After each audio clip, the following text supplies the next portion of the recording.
Good morning. Today I have chosen the topic for speaking as impact of cinema on the audiences.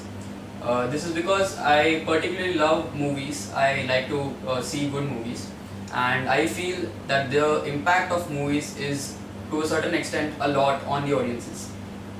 Since many years, there has been a battle between Bollywood and Hollywood. Who makes better movies? Is it Bollywood or is it Hollywood?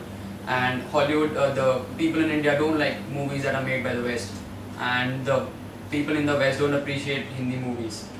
What I want to say is that a film should be educative, it should be enlightening, it should be entertaining, and it should also have an emotional impact, and it should also set the mind thinking and introspecting. Like in the case of the most of the Hindi movies, what we see is that there is a lot of nonsense going on. There are so many songs, there are so many impossible sequences of action, and in the end, the hero always wins. It's kind of monotonous and it's very predictable.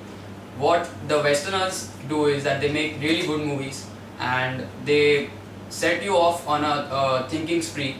They do it sometimes the movies for a cause, which also leads to a whole awakening of the audiences, and that is why they don't name their awards as Filmfare. They name it Academy Awards because mainly because they consider film to be an educative part of their life.